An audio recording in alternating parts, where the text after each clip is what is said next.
Yes, my friend, how are you doing? How is life for you? How is life treating you from your perspective? I'm back in the air, I'm back in the elements. I'm trying to control the elements as much as possible, being natural, being authentic. The wind is gushing, bear with me. But I have some news for you from the athletics world of Riyadh. Hopefully you are doing well to receive this good news. It's good news and bad news because this is what's happening in Riyadh with your friend JKKC.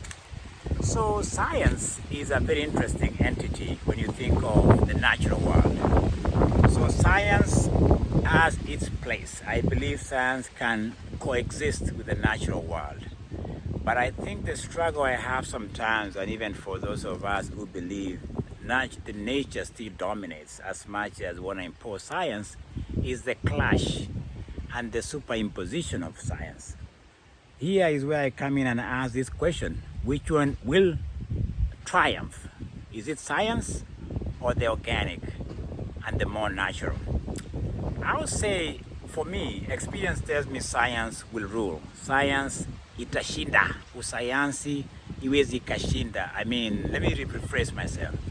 Science has its place, but I think when the collision, when you put science and nature together, science will triumph. The reason why I'm saying this is that there's a new study which is being orchestrated and being run in some labs in this universe, which is, when you think of science, it's always there's a lot of control mechanisms that give us what they hypothesize as the final product. And so they've been making a study on Faith Kipyegon and her abilities and potential, given the fact that she ran a 4:07 in the mile.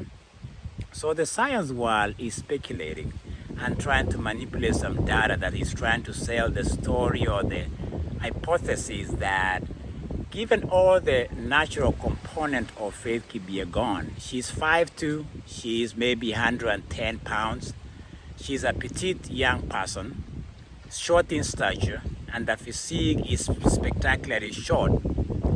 They are trying to compare that to the iconic runner like Roger Bannister, who was the first man to break 4 minutes in the mile.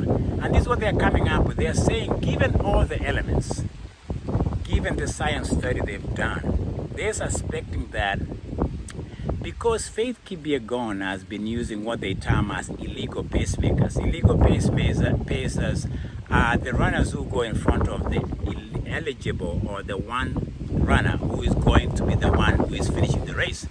So there's this idea of, are they aiding her because she's 5'2", and if you have a 5'7" or somebody who is tall in front and they are protecting her from the energy use, that she's using less energy if she is being protected, or the pacemakers are protecting the wind, and so she's using less energy. So they are saying that, given all that, is it possible that she can be the first woman to break 4 minutes in the mile? Because right now at 4:07 they say she could be having all that for her to break 4 minutes in the mile. Is it possible? It's possible. But the question sometimes for me I have is not that science is going to control the narrative.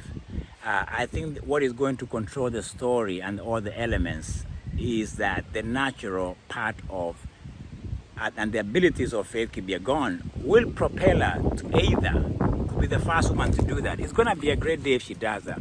But I think for me, what I'm trying to say is that as great as science is studying what they can put together to create this narrative, this story of science triumph over nature, I think it's an overstretch, because at the end of the day, Faith Kipyegon has to be the one who does it. So Captain Kipyegon is a guinea pig in the science world in this Riyadh, but I was just trying to give my perspective on that, because when you think about it, who is running?